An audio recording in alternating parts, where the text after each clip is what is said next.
안녕하세요. 삼성선물에서 경제분석 담당하고 있는 최서영 연구원입니다. 2020년 4월 경제전망 브리핑 말씀드리겠습니다. 지난 3월 11일 WHO는 코로나19의 팬데믹, 글로벌 대유행을 선포했습니다. 이 팬데믹은 바이러스가 어디에든 존재할 수 있음을 의미하기 때문에 국가들은 국민들에게 경제활동 일시정지를 권고 또는 강제하기 시작했고요. 이때부터 글로벌 경제는 추세를 벗어나기 시작했었습니다. 이번 위기 성격은 과거의 금융위기들과는 좀 다릅니다.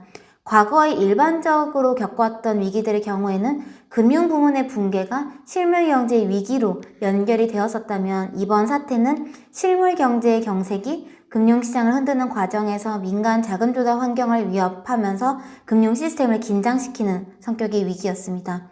또 과거 위기들의 경우에는 위기의 주체가 상대적으로 명확했던 만큼 정책의 타겟도 명확할 수 있었지만 이번 위기는 사회 전반의 경제 주체들이 동시다발적으로 타격을 입는 성격의 위기라는 점에서 정책을 면밀히 타겟팅하기도 쉽지 않았고요. 그런데다가 궁극적인 경기 충격을 추정하는 것도 사실상 불가능했습니다. 일단 우선 연준은 가장 시급했던 금융기관들 간의 신용 경색 리스크를 막았습니다. 연준은 3월 3일 50bp 금리 인하를 시작으로 3주가 채 되지 않는 기간 동안 2008년 금융위기 당시 상당 기간에 걸쳐서 단행했었던 정책 카드들을 이번에는 빠른 속도로 총동원하면서 단기 달러 자금 시장 경색 문제를 방어했었습니다.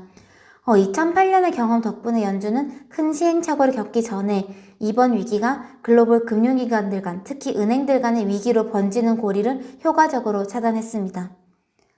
하지만 과거의 금융위기와 이번 위기는 성격이 명확히 달랐기 때문에 과거의 정책들로는 리스크의 일부는 막을 수 있었지만 리스크의 대부분을 막을 수는 없었습니다. 이에 연준은 지난 23일 사실상 현재의 권한으로 할 수 있는 거의 모든 조치를 발표하면서 경제 주체들 간의 신용 경색 문제에 간접적으로나마 개입했습니다.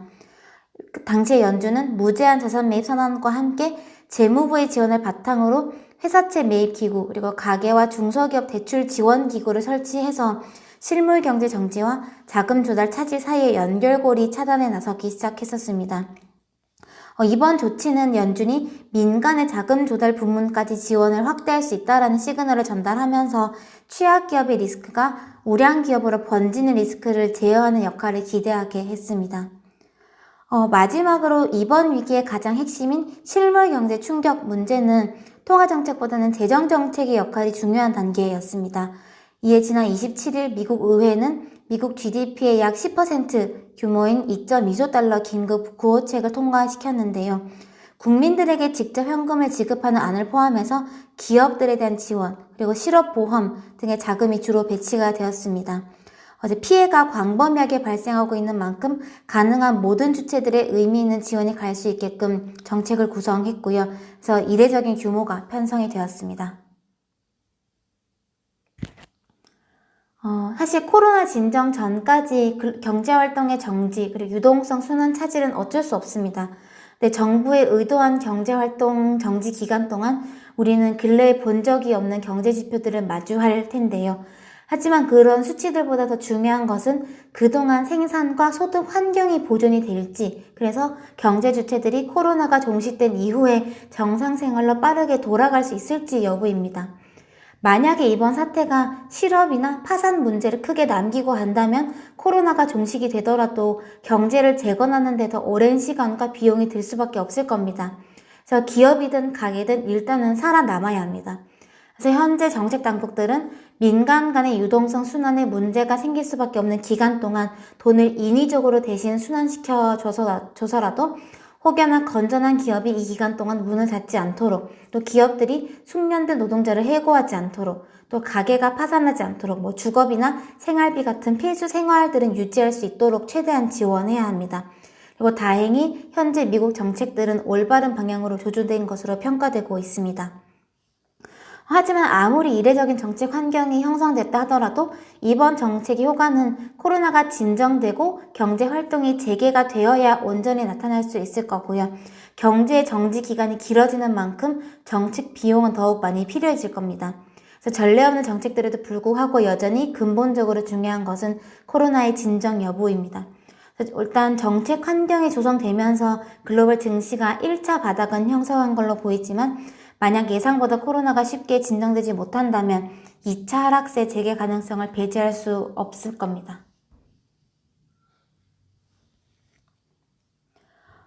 코로나가 이번 시장 충격의 원인이기만 했다면 글로벌 경제와 금융시장은 코로나가 극복된 이후에 이전의 패러다임으로 다시 되돌아갈 가능성이 높았을 겁니다. 하지만 코로나 사태는 시장 붕괴의 원인이자 우리가 지금까지 어떤 리스크들을 이면에 쌓아오고 있었는지를 직시하게 만든 트리거이기도 하다는 생각인데요. 만약 이번 사태를 우리가 소위 불편한 진실들을 정면으로 마주하게 된다면 코로나 이후의 패러다임에는 일부 변화가 동반될 가능성이 있다는 생각입니다. 일단 첫 번째는 과도하게 벌어져 왔었던 경기와 금융시장 간의 괴리입니다.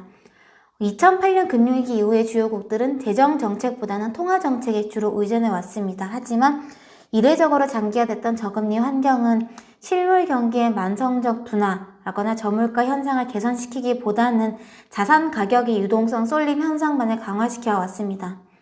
중앙은행들은 저금리 환경의 영향이 실물 경기와 금융시장에 비대칭적으로 나타나는 과정에서 이 잠재 리스크, 경기와 금융시장 간의 비동조화 리스크가 쌓여가고 있기 때문에 현재 상황을 타개하기 위해서는 재정정책의 역할이 필요함을 역설해 왔었습니다. 하지만 재정정책의 역할은 쉽게 전환되지 못했었고요. 이렇게 통화정책에만 과도하게 주어졌던 짐은 결국 경기와 금융시장 간 괴리를 지속적으로 확대시켜 왔습니다.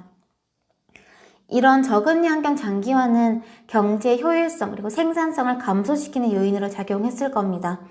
코로나 사태 이후에 경기와 금융시장이 가장 약한 고리로 지목된 부분은 잘 아시다시피 회사채 시장이었는데요. 이렇게 약한 고리로 부각되었다는 것은 그 부문의 일부 구조조정이 필요하다는 것을 의미합니다. 지금까지 회사채 금리들은 글로벌 자금들이 조금이라도 높은 금리를 주는 곳을 찾아다니던 환경 하에서 적정한 리스크를 평가받지 않아 왔습니다. 이렇듯 낮은 금리는 한계 기업들을 누적시키고 산업의 구조조정을 지연시키면서 경제 전반의 생산성을 아래로 눌러왔었을 겁니다. 두 번째는 이 트럼프 대통령의 과열에 대한 집착이 형성했던 금융시장의 긍정 편향 심리입니다. 트럼프 대통령 당선 이후에 글로벌 금융시장을 좌지우지했던 가장 큰 변수는 결국 트럼프의 언행이었었죠. 트럼프는 미국 경기가 균형점에 놓여 있었음에도 불구하고 대규모 법인세 인하 그리고 연준에 대한 금리 압박을 통해서 미래의 정책 여력을 현재의 과열로 끌어왔었습니다. 이렇게 합리적인 범주를 넘나드는 트럼프의 행동들이 지속이 되면서 시장 참가자들은 시장 흐름을 전망하는 데 있어서 트럼프의 의중을 파악하는 것을 우선순위에 둘 수밖에 없었습니다. 그리고 미국의 대선이 예정된 해인 2020년 시장 참가자들은 트럼프 대통령이 재선을 위해서 미국 증시에 위협이 될 만한 행동은 하지 않으리라라고 판단했습니다. 이런 트럼프에 대한 비합리적인 신뢰는 이미 높아져 있었던 자산 가격의 비이성적 과열을 추가로 얻는 역할을 했을 겁니다. 즉, 최근의 금융시장은 경기 펀더멘털보다는 기대에 기반해서 강한 랠리를 보여온 시장이었던 만큼 외부 충격의 면역력이 낮은 상황이었습니다. 그리고 이렇게 금융시장의 면역력을 약화시켜온 주체는 저금리에 대한 높은 의존도에 더해서 트럼프 대통령이었다는 생각입니다. 세 번째, 트럼프 대통령의 과격한 미국 우선주의 정책들이 야기한 부작용입니다.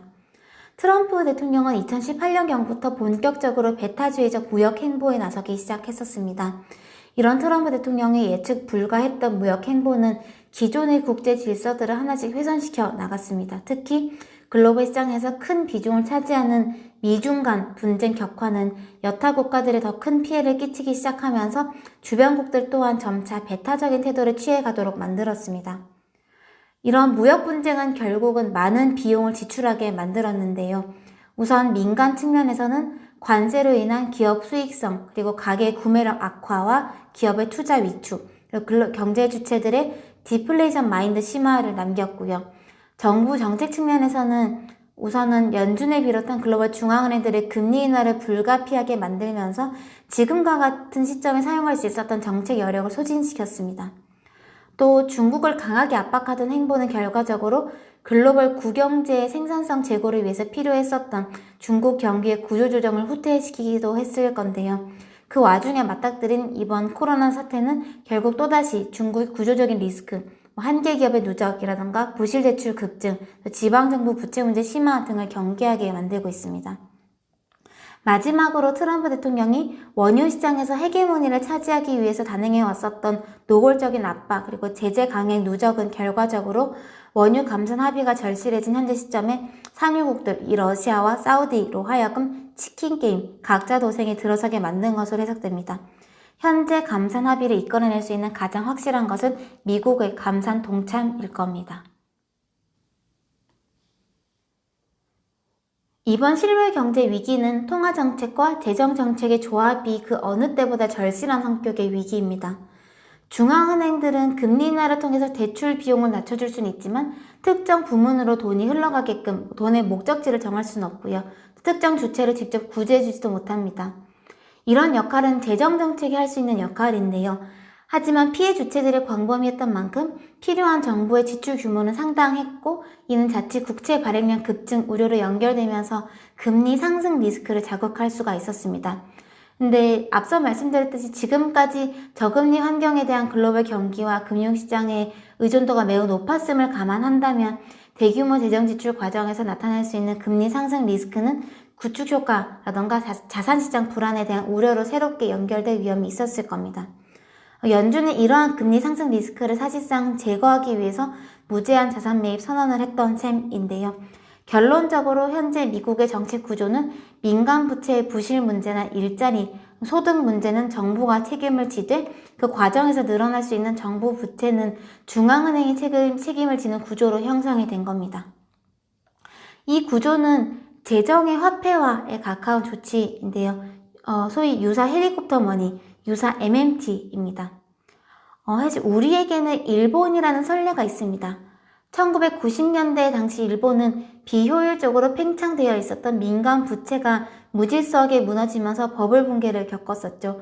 이후에 정부는 정부 부채를 가파르게 늘려서 붕괴된 자리를 최대한 메꾸었고요. 그 결과 1995년 당시 75%였었던 GDP 대비 정부 부채 비율은 현재 240%에 육박합니다. 물론 일본은 여전히 잃어버린 30년을 보내고 있지만 당시 정부의 역할이 없었다면 경기는 지금보다 훨씬 무너져 있었을 가능성을 배제할 수가 없습니다. 근데 현재 보면은 일본의 정부 부채 붕괴를 우려하는 시각은 제한적입니다. BOJ의 대규모 국채 매입이 정부 부채를 상당 부분 받아주고 있기 때문인데요. 현재 BOJ는 매입량을 기준으로 양적 완화 정책을 펴는 여타 중앙은행들과 달리 10년물 국채 금리를 0% 부근에 유지하는 장기금리 타겟팅 정책을 쓰고 있습니다. 이 정책이 지속이 되는 한 일본 정부는 국채를 추가로 발행하더라도 구축 효과라거나 정부 부채 부도 위험에 노출될 가능성은 낮을 겁니다. 사실 일본뿐 아니라 주요국들의 위기 극복 과정을 돌이켜보면은 강도의 차이는 있지만 결국 마지막 부채의 바톤을 떠안는 주체는 정부였습니다. 한 나라의 부채 규모가 빠른 속도로 증가하는 것도 리스크를 키우지만 반대로 감소하는 것은 경기 침체로 직결되기 때문입니다. 미국은 2008년 당시에 가계부채가 조정되던 자리를 정부 부채 확대로 메웠고요. 또 중국은 2016년경부터 기업부채 구조조정을 완만히 단행하는 과정에서 중앙정부의 역할을 확대시켜 왔었습니다. 그리고 만약 그 과정에서 정부 부채의 부실 위험이 생긴다거나 금리 상승, 구축 효과에 노출될 리스크가 있다라고 판단될 경우에 그 다음 단계에 따라올 수 있는 정책은 중앙은행의 국채 매입입니다. 코로나 사태 이후에 국가별로 세부적인 정책이나 구조는 조금씩 다르지만 멀리서 보면 정책들은 앞에 순서로 구성이 되고 있습니다. 그래서 요약을 하자면 특정 트리거로 인해서 민간 부채의 부실이 부각될 경우에 정부는 그 부채를 대신 받아줄 수 있고요. 또 그 과정에서 확대되는 정부 부채는 중앙은행이 소화해 줄 수 있는 구조인 셈입니다. 하지만 정책은 모든 기업을 온전히 보전해 주진 않을 겁니다. 당장은 경기 하방을 막기 위해서 선별 작업을 까다롭게 거치진 않겠지만 진정이 된 이후에는 구조조정 필요성에 대한 고찰이 따라올 가능성이 높다라는 생각입니다. 지금까지 저금리 환경으로 영위해 왔었던 생산적이거나 건전하지 못했던 일부의 한계 기업들, 한계 섹터들의 구조 조정은 일부 노동자들의 해고로 연결될 수 있을 거고요. 또 기업들의 신규 고용이나 신규 투자에 대한 장벽도 높아질 수 있을 겁니다. 이런 부분들은 당분간 코로나와 별개로 글로벌 수요가 이전의 경로로 돌아가기까지는 시간이 필요할 수 있음을 의미합니다. 하지만 이렇게라도 일부 구조조정의 수반이 되어야 글로벌 경제의 생산성 제고를 깨할 수 있을 겁니다. 두 번째 관심사는 코로나 사태로 인한 정책의 패러다임 전환이 경기와 금융시장 간의 괴리 수렴의 계기가 될지 여부입니다. 재정정책의 경기 총수요 진정 역할과 함께 이 금융시장의 적절한 밸류에이션, 적절한 리스크에 대한 고민이 균형점을 찾아나가는 계기가 될지, 아니면 과하게 풀린 유동성이 다시 자산시장에 집중이 되면서 이전의 괴리 국면이 오히려 더 심화되는 결과로 연결될지를 지켜볼 필요가 있는데요. 지금까지 중앙은행들의 이례적인 저금리 정책들에도 불구하고 실물 경제가 회복되지 못했던 배경은 일단 지속적으로 낮아져 왔던 통화 승수 문제, 그리고 글로벌 초과 공급 때문으로 요약이 됩니다. 근데 만약에 이런 통화 승수 문제에 재정정책의 확대된 역할이 유의미하게 기여를 하고 또 구조조정으로 글로벌 초과 공급 문제, 생산성 문제가 일부 개선이 된다면 경기와 금융시장 간의 괴리 수렴을 조금이나마 기대해 볼 수 있지 않을까 기대합니다. 일단 글로벌 증시가 1차 저점을 확인을 했고 어느 정도의 반등이 나왔기 때문에 4월 한 달은 리스크가 양방향으로 열린 시기일 것으로 보입니다. 리스크 관리에 여전히 집중하시면서 시장 대응 잘 해 나가시길 바랍니다. 감사합니다.